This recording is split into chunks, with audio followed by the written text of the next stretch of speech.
अस्सलाम वालेकुम, मैं हूं सईद अलवी और आप देख रहे हैं मुकालमा। नाज़रीन, 8 फरवरी को तहरीक इंसाफ ने एहतजाज और शटर डाउन कॉल हड़ताल का ऐलान किया था, मगर ज़मीनी हक़ाइक़ कुछ और तस्वीर दिखाते रहे। लाहौर समेत पंजाब में कारोबारी ज़िंदगी मामूल से चलता रहा, मार्केटें खुली रहीं, ट्रैफिक चलती रही। इसी दौरान लाहौर में 2 और बड़े अहम इवेंट चलते रहे। एक तो 3 रोज़ा बसंत जो बड़े जोश व खरोश के साथ मनाई गई, और इसके अलावा पाकिस्तान लाहौर में इंटरनेशनल बुक फेयर भी चल रहा था और बहुत ज़्यादा वहाँ भी रश देखने में आया। अभी हम देखने की बात है कि क्या सियासी एहतजाज के मुकाबले में लाहौर में जो सकाफ़ती सरगर्मियाँ उस पर गहमा गहमी रही है, क्या लोगों का रुझान इस वक्त जो है वो सकाफ़ती सरगर्मियों की तरफ चला गया है, एहतजाजी सियासत से पीछे हट गए हैं। अभी हम इसी मौजू पे तफसीली बातचीत करेंगे। मुझे प्रोग्राम में ज्वाइन कर रहे हैं काजी अहमद अकबर साहब, आप MPA हैं, आपका ताल्लुक है पाकिस्तान तहरीक इंसाफ से। अरबाब खिजर अयाज साहब, आप सीनियर सियासतदान, आपका ताल्लुक पाकिस्तान मुस्लिम लीग नून से हैं। और कादर मंदोखेल साहब, आप सीनियर सियासतदान, आपका ताल्लुक है पाकिस्तान पीपल्स पार्टी से। काजी अकबर साहब, आपसे शुरू करते हैं कि एहतजाज की काल तो थी 8 तारीख को, लेकिन हमने देखा कि यहाँ पे कारोबारी ज़िंदगी अपने मामूल पे चलता रहा, ना कोई हड़ताल हुई, ना कोई इस तरह के कोई एहतजाज देखने में आया। क्या वजह रही, क्यों PTI अपने एहतजाज अरेंज करने में नाकाम रही? बिस्मिल्लाहिर्रहमानिर्रहीम। अलवी साहब, बहुत शुक्रिया आपका। देखिए, पहले तो चूंकि गालिबन आप ही के शो पे पहले मैंने 8 फरवरी से पहले ही अर्ज की थी कि ये कोई ऐसा कोई एहतजाज नहीं है जिसमें कि हमने कोई डंडे लेकर निकलना है और लोगों की दुकानें और ट्रांसपोर्ट जबरदस्ती बंद करवानी है। ये एक टोकन प्रोटेस्ट था जिसमें हमने अपना दुनिया को ये एक तासुर देना था कि हम एक जमहूरी कौम है, और जो ये जो मैंडेट 8 फरवरी को चोरी हुआ और जो आज एक इंस्टॉल्ड गवर्नमेंट हमारे ऊपर बैठी हुई है, ये बेसिकली दुनिया को कन्वे करना चाहते थे कि हम इसके खिलाफ एहतजाज कर रहे हैं और एक मौजूद अंदाज में कर रहे हैं। और उसमें अगर आपने देखा हो तो मतलब ये मुझे एज PTI रिप्रेजेंटेटिव या पर्सन कहने की जरूरत नहीं है, जो देखने भी आया 2 घंटे थे, यानी कि सुबह 10:30 से लेकर 1-1:30 बजे तक वो लोगों ने बड़ा पॉजिटिवली और एक मोहतात अंदाजे के मुताबिक कोई 60-70% दुकानें जो थी वो सुबह के टाइम बंद थी, फिर 1:30 बजे के बाद बिजनेस खुलने शुरू हुए। तो हमारी भी जो बेसिकली जो स्ट्रीट मोबिलाइजेशन थी या जो हमने लोगों को अवेयरनेस दी थी वो यही थी कि आपने चंद घंटे के लिए अपना बिजनेस बंद करना है। हमने ये कतन नहीं कहा था कि आप सुबह से लेकर रात तक अपनी दुकानें बंद रखेंगे। अब जब आप उस सिचुएशन को कंपेयर करते हैं लाहौर के साथ, तो लाहौर में तो वैसे ही एक फेस्टिविटी का माहौल था, और वहां पे तो अगर आप खुद भी लाहौर रहते हैं, आपने निकल के देखा होगा, मैं भी वहां पे मौजूद था, कि दुकानें जो थी वो तो 99% बंद ही रही। सिर्फ करियाना स्टोर की हद तक दुकानें खुली हुई थी, लोग छतों पर ही चढ़े हुए थे, और ज्यादा जो थी वो बसंत का माहौल था। तो मैं समझता हूँ कि उसकी वजह से भी, और फिर साथ हमारे प्रोटेस्ट ने मिलजुल कर जो है उसको जी ठीक है, आगे बढ़ते हैं। जी ठीक है काजी साहब, आगे बढ़ते हैं। कादर मंदोखेल साहब को भी गुफ्तगू में शामिल करते हैं। कादर मंदोखेल साहब, जिस तासर की बात कर रहे हैं काजी साहब कि हम एक तासर देना चाह रहे थे, वो तासर हमने दे दिया, ये कौन सा तासर देना चाह रहे थे, और आप क्या समझते हैं कि जो 8 तारीख की एहतजाज और शटर डाउन की जो कॉल थी PTI की तरफ से, किस हद तक कामयाब रही है? आप PTI के किसी भी रहनुमा से पूछो, ये कोट काला है, बोलो नहीं नीला है, सफेद है, फिर आप करते बिगाड़ते रहूंगा। अब आप मुझे बता दो, थोड़ी सी मुझे हंसी भी आ रही थी, काजी साहब फरमा रहे थे कि सुबह 10:30 से 1 बजे, ओ बाबा खुदा को मानो, इतवार वाले दिन लोग घूमते हैं, रिश्तेदारों क्या इधर उधर, बाजार तो वैसे ही बंद होता है, सही मार्केटें वैसी बंद होती है। आप कह रहे कि सुबह 10:30 से 1 बजे और हमने टोकन स्ट्राइक किए। कहाँ टोकन स्ट्राइक की आपने बात की कि एक भी नुमाइंदे का मुझे आप उसके वो वीडियो दिखा दे या सुना दे। पर खुदा को मानो, 8 फरवरी का इलेक्शन जो हुआ, मैं खुद कहता हूं कि वो सिलेक्टेड था, क्योंकि फॉर्म 47 के तहत मेरे हल्के में भी मुखबर खास को बिठाया गया, वो तो मैं कहता हूं सारा। और फिर आपके सूबे में आपकी अपनी इत्यादी मौलाना फजल अहमद साहब कहते हैं फॉर्म 47 की हुकूमत है, मैं और नून लीग वाले तो कहेंगे कि आपके 47 की आपकी अपनी इत्यादी, जिसके अगर आप तवाफ करते करते थकते नहीं हो, वो कहता है कि यहाँ भी धांधली हुई है।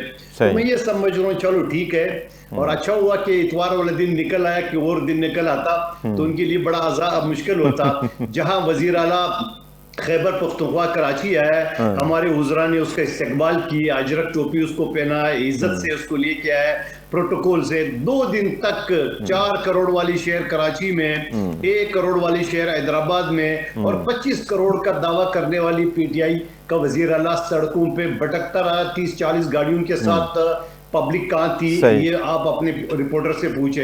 तो मैं ये समझ रहा हूँ कि ये बस यही चलता रहेगा। अभी 7-8 ग्रुप है, एक उन्होंने इवेंट कर दिए, किस्मत अच्छी थी, इतवार वाला दिन था, इतवार का दिन था, बिल्कुल ठीक। अब जाके रमजान के बाद, ईद के बाद फिर जाके सोचा जाएगा, रमजान में एक दूसरे का अफ्तारी करेंगे और शायद ये 8-10 ग्रुप जो है वो उनको शायद यकजा करेंगे। मेरे ख्याल में खान जो है ना वो जेल में पड़ा रहेगा। ये ठीक है, ये ठीक है, ये ठीक। कादर मुतवक्किल साहब आगे बढ़ते हैं, अरबाब साहब को भी शामिल करते हैं गुफ्तगू में। अरबाब साहब, आपको मेरी आवाज आ रही है? जी जी बिल्कुल आ रही है। अरबाब साहब, आप सुनाएं कैसा रहा ये हड़ताल का सिलसिला? केपी तो जो सूबा भी इन्हीं का है, वहां पे हुकूमत है, पाकिस्तान तहरीक इंसाफ थी, तो वहां का क्या अहवाल रहा? क्या वहां पे कामयाब हड़ताल हो सकी? देखिए, जहां तक हड़ताल की बात है तो हमने तो कोई हड़ताल नहीं देखी है कि कल भी शहबाज शरीफ साहब प्राइम मिनिस्टर थे और 8 फरवरी थी, आज 9 फरवरी है, आज भी शहबाज शरीफ साहब प्राइम मिनिस्टर है। और ये जो बुलंदबांग दावे कर रहे थे कि हम पूरा पाकिस्तान बंद कर लेंगे, पहिया जाम होगा, दुकानें बंद होगी, तो खैबर पुख्तूनख्वा में तो चले पंजाब सिंध की बात नहीं करते, खैबर पुख्तूनख्वा में तो इनकी अपनी हुकूमत थी। यहाँ पर तो मैंने एक भी दुकान बंद नहीं देखी। तो जो छोटे मोटे दुकानदार खुले थे तो वो भी यहाँ पर एक लाठी बरदार जुलूस निकल रहा था जो कि पीटीआई के गुंडों का था और वो जबरदस्ती दुकानें बंद करवाना चाहते थे। लेकिन यहाँ के अवाम ने भी उनको खूब सबक सिखाया और जो दुकानें खुली थी वो खुली ही थी। और इतवार का दिन था यहाँ पेशावर की, तो ये हालत होती है कि यहाँ पर कुछ दुकानें इतवार के दिन बंद होती है और कुछ मार्केट जो है वो जुम्मे के दिन बंद होते हैं। लेकिन इनकी वजह से जो है ना, जो दुकानें और जो मार्केट इतवार के दिन बंद होते हैं उन्होंने भी अपनी दुकानें खोल दी थी। अच्छा, इनकी वजह से। हाँ, ये मैं आपको एक ब्रेकिंग न्यूज बताता चलूं कि यहाँ पर उन लोगों ने भी दुकानें खोल दी थी। अब आप देखिए कि एक छोटी दुकानदार है, वो अपने लिए सुबह आता है 7 बजे, वो शाम को दुकान बंद करता है, 2-3 हजार रुपए कमाता है। तो ये लोग उनसे वो रोजगार भी छीन रहे हैं। यहाँ पर तो वैसे भी हालात ये है, एक तो दहशत गर्दी है, आपको पता है कि खैबर पख्तूनख्वा की क्या सूरत हाल है। यहाँ पर देखिए, अभी देखिए लाहौर में मरियम नवाज शरीफ साहिबा ने एक बसंत जो किया, एक फेस्टिवल। चले बसंत के हवाले से बात करते हैं थोड़ी देर में। कायद साहब, ये जिस लाठी बरदार ये जुलूस की बात कर रहे हैं अरबाब साहब, वो कह रहे हैं कि जो दुकानें इवन बंद भी होती थी संडे को वो भी खुली, तो वो तो सूरत हाल जरा काफी मुख्तलिफ बता रहे हैं। तो क्या वाकई ही पेशावर में जबरदस्ती दुकानें जो है बंद करवाने की कोशिश की गई? देखिए अलवी साहब, सबसे पहले तो मैं मंदोखेल साहब का शुक्रिया अदा करता हूं कि चले इतवार के बहाने ही कर लेते हैं। अगर 8 फरवरी जुमे को आती तो इन्होंने कहना था कि पाकिस्तान में तो जुमे को दुकानें बंद होती हैं। अब इतवार आ गई तो इन्होंने कहा इतवार को लोग गमी खुशी करते हैं। अब हमारा कसूर नहीं कि 8 नहीं, मैंने यह कहा कि पेशावर में आधे मार्केट जो होते हैं वो जुमे को बंद होते हैं और आधी मार्केटें जो होती है वो इतवार को बंद होती है। जी ठीक है अरबाब साहब, जरा सुन लीजिए क्या कहते हैं। ये खुद इस चीज को तस्लीम कर रहे हैं। कादिर मंदोखेल साहब की दुकानें बंद थी, चले इतवार की वजह से थी, हम तो फेल हो गए, इतवार की वजह से दुकानें बंद थी। और फिर ये खुद भी इसको तस्लीम कर रहे हैं कि इलेक्शन रिग था, हमारा मौकफ भी यही था। फिर अरबाब साहब फरमा रहे हैं कि दुकानें बंद नहीं थी। तो अब मुझे तो ये समझ नहीं आ रही कि मंदोखेल साहब के मौकफ के साथ चला जाए या अरबाब साहब के साथ मौकफ पे चला जाए, काले कोट को माना जाए या इस पीले कोट को माना जाए। बट हकीकत ये है कि जो हमने टोकन प्रोटेस्ट अनाउंस किया था उस पे लोगों ने लबैक की। आपने देखा ट्रांसपोर्ट भी बंद हुई, आपने देखा दुकानें भी बंद हुई। और जो सबसे इंपॉर्टेंट बात है कि ये अरबाब साहब हमारे सूबे में केपीके में हमारी गवर्नमेंट ने कोई दुकान बंद करवाने के लिए जबरदस्ती नहीं की। लेकिन आपको पंजाब उसके वीडियोस मौजूद है, जी से लेकर और राजनपुर लाठी बरदार पार्टी कारकुनों के वीडियोस मौजूद है। फिरते रहे, एसएचओ ने दुकानों के ताले तोड़े, एसएचओ ने वहां से अंजुमन वालों को कॉलें करवाई कि आप आए, अगले आधे घंटे में दुकानें ना खुली तो हम आपके खिलाफ कानूनी कार्रवाई शुरू कर देंगे। आप ये वो बातें। और फिर मुझे बड़ी हैरानगी होती है, मंदोखेल साहब ने, मेरे बड़े भाई हैं, बड़े मेरे लिए काबिल एहतराम है, ये मैं इनका शुक्रिया अदा करता हूं कि जब हम सिंध गए हमारे सीएम तो वहां पे इन्होंने प्रोटोकॉल भी दिया, इज्जत भी दी। मंदोखेल साहब तो आजकल पीटीआई की जुबान बोल रहे हैं ना जी। जरा सुन लीजिए इनको, फिर आपकी बारी पे आप बात कर लीजिए। बंद करनी शुरू कर दी, उसके बाद इन्होंने आंसू गैस भी छोड़नी शुरू कर दी।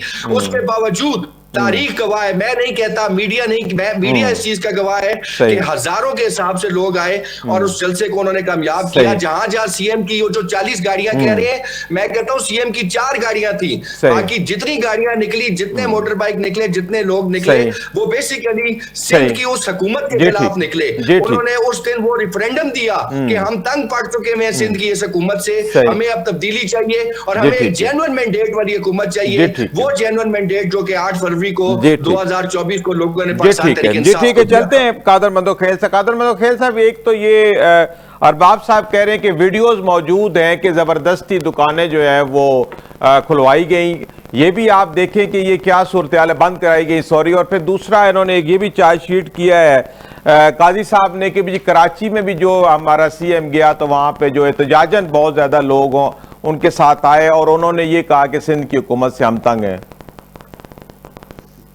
काजी साहब से जरा ये पूछे कि जब आपको अजरक टोपी इज्जत दी है, आप पीपल्स पार्टी का शुक्रिया अदा करते करते तकते नहीं थे, तो ये खुद बता रहे हजारों लोग थे, तो वो तो 25-25 करोड़ की जो बातें आप करें वो किधर गई है? वो कहते हैं कराची के सारे एमपी एमएनए की सीट हमने जीती है। कराची में यहाँ 22 जो है ना वो एमएनए और 47 एमपीए का सीट है, वो फिर आपने जीती है, तो फिर वो पब्लिक किधर थी जब हजारों थे? हजारों तो 1000 से भी शुरू होता है, और फिर आपकी जो 40-50 गाड़ियां थी वो तो आपके ओहदेदारों की थी। तो अगर वो पब्लिक की थी तो आपके ओहदेदार किधर थे? आपकी वो एमपीए एमएनए जो फॉर्म 47 के थे या 45 के थे, वो किधर थे? पहली बात। दूसरी बात ये कि मोहतरम, आपने तो दुकानें बंद करने की बात नहीं की, आपने तो पैजाम की बात की, तो पैजाम किधर था? और फिर उसके बाद आपने कहा शाम में रैली निकलेगी, तो वो रैली बलूचिस्तान, सिंध, पंजाब में कहां थी वो भी बता दे। मुझे नहीं पता पुख्तनख्वा के बारे में आपने निकाली होंगी, लेकिन मैं कहूँ चलो बेचारों को थोड़ा सा 1.5 महीने का भी छुट्टी मिल गई, अब ये ईद मनाएंगे खुशी से, रमजान के महीना सुकून से करेंगे, टॉक शो चलता रहेगा, और हमारी ये करोड़ है, 25 करोड़ है, अब पता नहीं 30 करोड़ ना हो जाए ईद के बाद, इन लोग इसी तनख्वाह पे काम करते रहेंगे, टीए लेते रहेंगे। इनके एमएनए एमपीए खान बेचारा जेल में पड़ा रहेगा, वकील इनके टॉक शो में बैठे रहेंगे, और बाकी की आदत जेल में पड़ी है। तो भाई यही तरह चलतेगा। 2.5 साल गुजर गए, 2.5 साल और गुजर जाएगा, फिर ओहो अब इलेक्शन आ गया, इलेक्शन होगा, फिर ये रोना धोना होगा। सही सही। अच्छा अरबाब साहब, ये तो हुकूमत है पीटीआई की केपी में, इसके बावजूद भी ये वहाँ पे एहतजाज का मामला ना हो सका, और उमूमन ये बताया जाता है कि जो केपी की आवाम है वो पीटीआई की हुकूमत से खुश नहीं है। असल क्या वहाँ पे मामलात चल रहे हैं? क्या अवामी खिदमत के मंसूबे चल रहे हैं पीटीआई की तरफ से? आपके पास क्या रिपोर्ट है? देखिए जी, खैबर पुख्तनख्वा में चूंकि इस वक्त मैं पिशावर में बैठा हुआ हूँ और मेरे घर से तकरीबन मेरे ख्याल में 2 मिनट के रास्ते पे यूनिवर्सिटी रोड है जो कि अफगानिस्तान जा रहा है। ठीक है। तो ये रोड जो है टोटल 2 किलोमीटर का रास्ता है और इसमें मुरम्मत का काम शुरू है। 5 महीने हो गए हैं, अभी तक वो मुरम्मत का काम मुकम्मल नहीं हुआ है। मैं हैरान हूँ, कभी कहते हैं मशीनरी खराब हो गई है, पता नहीं किस जमाने की 1960-65 की मशीन लाकर उस पर वो कर रहे, तो उससे वो सही नहीं हो रही है। दूसरी बात यह कि चीफ मिनिस्टर साहब ने 100 अरब रुपए पिशावर की खूबसूरती के लिए वो अनाउंस किए थे पिशावर के एक जलसे में। वो काम 1 हफ्ते से शुरू है। यहाँ पर मैं देख रहा था कल कि जितनी वो लाइटें माइटें लगाई थी वो तमाम जल गई है, एक भी लाइट नहीं जल रही है। ये इनकी सूरत हाल है। अच्छा, जब बारिश होती है तो बीआरटी जो कि मेरे घर के बिल्कुल सामने से ये गुजरा है रोड पे, यहाँ पर बीआरटी पूरा पानी से भर जाता है। अच्छा। ये इनकी कारकर्दगी है। यहाँ पर यूनिवर्सिटी रोड के दोनों जानिब ड्रेन चल रही है, वो ड्रेन ये 500 दफा ठीक कर चुके हैं, अभी तक वो पानी का मसला हल नहीं करवाए हैं। इसीलिए ये तो खैबर पुख्तनख्वा के अवाम बारहा ये कह रहे हैं कि हमें मरियम नवाज शरीफ चाहिए, हमें उसकी तरह वज़ीर-ए-आला चाहिए। यहाँ पर देखिए, जब कोई कैबिनेट का इजलास होता है ना जी खैबर पुख्तनख्वा में, तो उसमें कारकर्दगी बयान नहीं की जाती है कि यानी हमने पिछले इजलास की कारकर्दगी बयान होती है।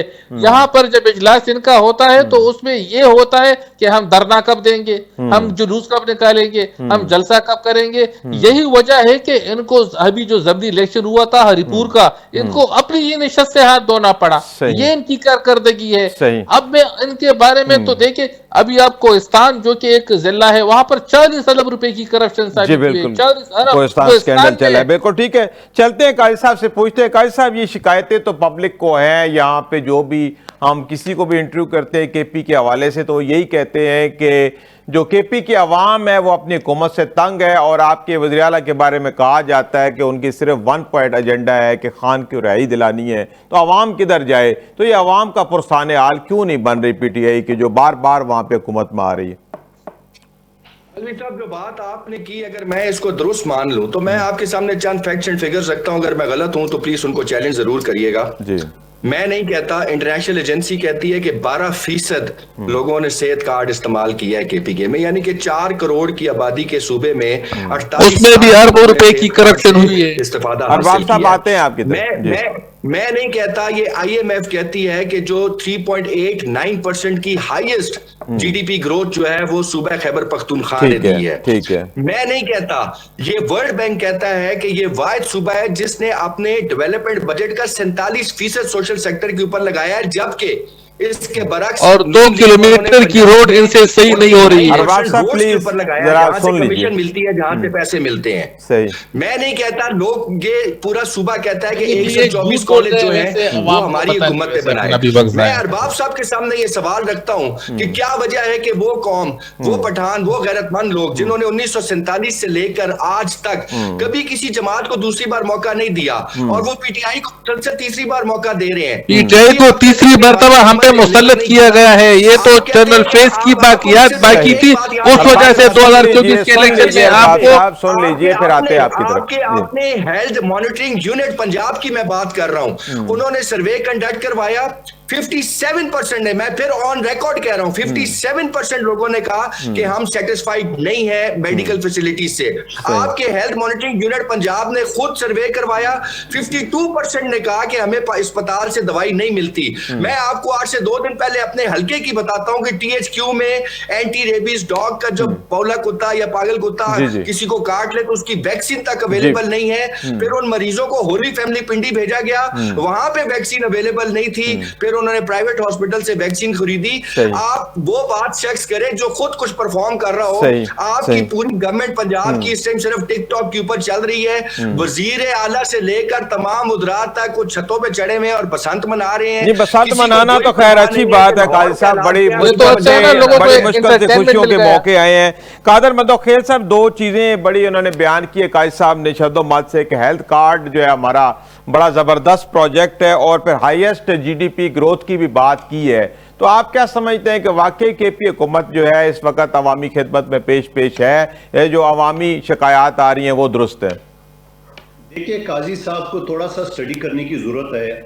वो कह रहे कि तीसरी मर्तबा पीटीआई कोड दिए, तो जरा ये ना बोले सिंध में 4थी मर्तबा पीपल्स पार्टी कोड दिया। नंबर 1 बात, ठीक है। फिर दूसरी बात, हेल्थ कार्ड की बात कर रहे हैं। 4.5 करोड़ की आबादी में 48 लाख लोग हेल्थ कार्ड से मुस्तफीद हुए।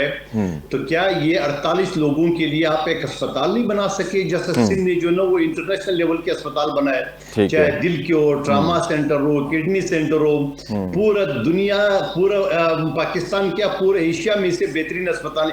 क्या पीटीआई एक अस्पताल नहीं बना सके और अपनी मनपसंद दोस्तों के अस्पताल को हेल्थ कार्ड के जरिए इस्तेमाल करते हैं? मैं आपको अपने हल्के कराची के बताऊं कि हेल्थ कार्ड वाला एक मरीज मुझे बता रहा था, मैं एक विजिट पे था वहां पे, उन्होंने बोला जब बाजार में 300 रुपए जो ना वो रेट है टेस्ट का, उन्होंने 3000 चार्ज किए। मरीज बेचारे अनपढ़ होते हैं, 10 लाख का कार्ड पकड़ाते हैं, अस्पताल वाले लूट लेते हैं। ये मन पे और ये अस्पताल की जो मैं बात करूं, ये मेरे और शहबाज शरीफ और मुखबर खास कालका है बल्दिया टाउन, मुर्शिद अस्पताल नाम भी बता दे, तो मैंने इसके खिलाफ कंप्लेन भी की है। यानी ये खैराती अस्पताल है और हेल्थ कार्ड के जरिए चार्ज कर रही है। इस तरह उन्होंने अस्पतालों को नवाजा, मगर एक अस्पताल बना नहीं सकता। पुख्तनख्वा में यूनिवर्सिटियां बंद हो रही है, आधे से ज्यादा यूनिवर्सिटी के वाइस चांसलर आज भी नहीं है, और कई फैकल्टी बंद हो चुकी है।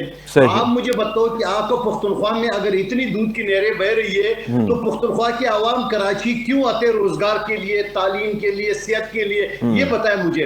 आपकी सूबे में होना चाहिए। पंजाब अगर इतने अच्छे हैं, इसी हवाले से अरबाब साहब से गुफ्तगू करते हैं, उनसे का चेयरमैन, साबिक चेयरमैन कह रहे हैं कि कराची में हर घर में 3-4 लोग सराइकी इलाके के जो वो कराची में नौकरी कर रहे हैं। तो अगर पंजाब खुशहाल है तो वो भी आपको बता रहा हूं। ठीक होगी, ठीक है। अच्छा अरबाब साहब, आप भी जिक्र कर रहे थे कि हेल्थ कार्ड में कोई करप्शन है और फिर सेहत के हवाले से भी सवालात उठाए हैं कादर मंदोखेल साहब ने कि वहाँ पे यूनिवर्सिटियाँ बंद हो रही हैं, तो क्या मामला चल रहे हैं, आप ज़रा तफसील से बताएं।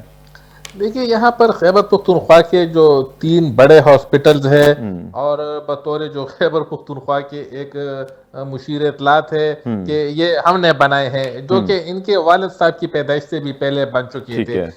ये तो देखिए ना, इन लोगों की बातों को तो हम सीरियस लेते ही नहीं है। ये सिर्फ टीवी पर आकर झूठ बोलते हैं। और यहाँ पर देखिए यूनिवर्सिटियाँ, बिल्कुल पेशावर यूनिवर्सिटी जिसकी जायदाद में हमारे आबा अजदाद ने दी थी, जो कि हमारे गांव में वो बनी है। मैं आपको ये बताना चलूं कि जो पेशावर पूरी यूनिवर्सिटी है वो हमारे गांव में बनी है। और वहाँ के हालात अब आप देखें, आप हैरान हो जाएंगे। मुझे तो अब अफसोस हो रहा है कि हमारे जो आबा अजदाद है, जो कि वो कब्रों के नीचे पता नहीं क्या सोच रहे होंगे कि हमने ये जो जमीनें दी थी कि यहाँ पर तालीमी दरसगाहें बनेंगी, यहाँ पर जो है तालीम लोग हासिल करेंगे, और ऐसा था भी। लेकिन जो मौजूदा हुकूमत है, तो इन्होंने तो ये 13 सालों में इसका भी बेड़ा गर्क कर दिया है। कल भी मेरे ख्याल में पेशावर यूनिवर्सिटी के जो असातिज़ा है, उन्होंने कोई हड़ताल के इजलास बुलाया है, मुझे भी उन्होंने दावत दी है, कल हम जाएंगे उसमें। और यहाँ पर हेल्थ कार्ड की ये बात करें तो हेल्थ कार्ड में तो अरबों रुपए की करप्शन हुई है। यहाँ तक कि वो जो इंजेक्शन मिलते हैं, इंजेक्शन वो भी बेचे गए हैं। और यहाँ पर ऐसे हॉस्पिटल है जिसका सिर्फ बिल्डिंग थी, बाकी कागजात में हॉस्पिटल नहीं थी। वहां पर जो है वो ऐसे ऑपरेशन किए गए हैं कि जो सिर्फ कागजात में हुए हैं, ऑपरेशन नहीं हुए थे, उस पे भी पैसे निकाले हैं। तो ये लोग तो कोई मौका जाया नहीं करते हैं करप्शन का ना, जहां इनको मौका मिलता है ये वो करप्शन कर लेते हैं। और अभी देखिए, पेशावर ब्यूटिफिकेशन के नाम पे जो 100 अरब रुपए इन्होंने वो किए हैं। इससे पहले महमूद खान साहब जब वज़ीर-ए-आला थे, उन्होंने भी पेशावर ब्यूटिफिकेशन के नाम पर अरबों रुपए हथिया लिए। फिर वो मालम जब्बा स्कैंडल, जो कि सरकारी जमीन पर वो होटल को दे दी उन्होंने। इसी तरह आप देखें कि पीआरटी में अरबों रुपए की करप्शन। तो मैं तो कभी कभी सोचता हूं कि क्यों ना खैबर पुख्तूनख्वा का नाम करपिस्तान ही रख ले। क्योंकि यहाँ पर चले आगे चलते हैं, काजी साहब से पूछते हैं। काजी साहब, काफी ज्यादा चार्जशीट लगाई है अरबाब साहब ने, वो तालीम के हवाले से भी कह रहे हैं कि यूनिवर्सिटियों के हालात ख़राब हैं, फिर हेल्थ कार्ड में भी करप्शन है, फिर उन्होंने बीआरटी का भी जिक्र किया। तो आप क्या कहते हैं, वाकई हालात इतने ख़राब हैं आपकी हुकूमत के वहाँ पे? देखिए जी, मैं तो ये कहता हूं कि हेल्थ कार्ड में अगर तो जिस तरीके से बता रहे हैं, ये यकीनन इसमें कोई शक नहीं है कि कहीं ना कहीं मिसयूज भी हो रहा है। और अगर हो रहा है, लेकिन ये मैं बिल्कुल एग्री नहीं करता कि 300 का टेस्ट 3000 में, बिकॉज जो इंश्योरेंस कंपनी है उसने बड़े क्लियर अपने रेट्स दिए हुए हैं। तो आप ऐसा नहीं कर सकते कि आप 300 का टेस्ट दी ना, इतनी लुट नहीं पड़ी हुई। बट यकीनन जहां पे भी सिस्टम होता है, अरबाब साहब तो इस तरह फरमा रहे हैं जिस तरीके से पंजाब हुकूमत में तो किसी किस्म की कोई करप्शन है ही नहीं। तो फिर मैं इनसे ये पूछना चाहता हूं कि इनकी बड़ी जबरदस्त किस्म की एक फॉर्म 47 की हुकूमत बैठी हुई है वफाक में, तो क्या वजह है कि ट्रांसपेरेंसी इंटरनेशनल, देखिए जी, फॉर्म 47 की हुकूमत खैबर पुख्तूनख्वा में बनी हुई है। यहाँ पर खैबर पुख्तूनख्वा में फॉर्म 47 की हुकूमत है, तीसरी मरतबा इन्हें हम पे मुसल्लत किया गया है। फिर आपकी तरफ आते हैं, प्लीज बोलने दीजिए। जी मेरा ये ख्याल है कि अरबाब साहब का शायद तजुर्बा कम है टीवी शोज पे बैठने का। ये तजुर्बा तो बहुत है अरबाब साहब का, बड़े ज़माने मेरा तजुर्बा उस वक्त आप पैदा भी नहीं हुए थे जब हमने, और मैं आपको ये भी बताता चलूं कि आप पैदा भी नहीं हुए थे कि पीटीआई भी हमने बनाई थी, पीटीआई को बनाया भी हमने था, आपको इल्म में ये भी बताता चलूं। अरबाब साहब, काजी साहब को बोलने दे प्लीज, सुन ले, फिर आपकी तरफ आते हैं। इनके आर्गुमेंट के टाइम पे ये आर्गुमेंट दे, मैं मौजिब तरीके से सुनूंगा, लेकिन जब मेरा काजी साहब बोलिए प्लीज, मौजिब तरीके से जी प्लीज बोलिए। जी जी, तो मैं अर्ज ये कर रहा था कि ये यकीनन मैं तो इस चीज की तायद कर रहा हूं कि अगर कहीं पे सिस्टम में कोई ऐसी सिस्टेमिक कोई ऐसी प्रॉब्लम्स हैं तो उनको दूर करना चाहिए। ये हुकूमत का भी काम है और ये इंश्योरेंस कंपनी का भी काम है। दूसरी बात ये है कि कादिर मंदोखेल साहब ने फरमाया कि वाइस चांसलर्स नहीं है। एक तो मैं चाहूंगा कि ये मुझे उन यूनिवर्सिटीज के नाम बताएं जहां पे नहीं है। दूसरा, इस सूबे में गवर्नर, अगर मैं गलत नहीं कह रहा तो वो तो पीपल्स पार्टी का बैठा हुआ है, तो गवर्नर डायरेक्टली देख रहा होता है यूनिवर्सिटीज के इश्यूज को। नहीं, वो उनसे चली गई है, अब गवर्नर के पास नहीं है यूनिवर्सिटी। यही बात पूछते हैं कादर मंदोखेल साहब, जी ठीक है, जी ठीक। कादर मंदोखेल साहब, ये बात तो इनकी ठीक है कि अगर वहाँ यूनिवर्सिटीज के वाइस चांसलर नहीं है तो गवर्नर साहब ने लगाने होते हैं, बल्कि पीछे वो गवर्नर के पास अब इख्तियार नहीं है ना, उनसे चला गया है। जी जी जी जी, तो ये अरबाब साहब वाकई वहां पे अगर यूनिवर्सिटियों के वाइस चांसलर नहीं है तो फिर गवर्नर साहब क्या कर रहे हैं? बल्कि ये देखिए गवर्नर साहब के पास इख्तियार है ही नहीं ना, वो तो मैंने आपको बता दिया कि वो इख्तियार इनसे ले लिया गया है। ले लिया गया था, बिल्कुल वज़ीर-ए-आला के पास है वो इख्तियार, लेके सीएम को दे दिया गया था। बिल्कुल जी, बिल्कुल ठीक है जी, बिल्कुल ठीक है नाज़रीन। यहाँ पे वक्त हुआ एक ब्रेक का, हाजिर होते छोटे से वक्फे के बाद फिर यहीं से गुफ्तगू का सिलसिला दोबारा शुरू करेंगे।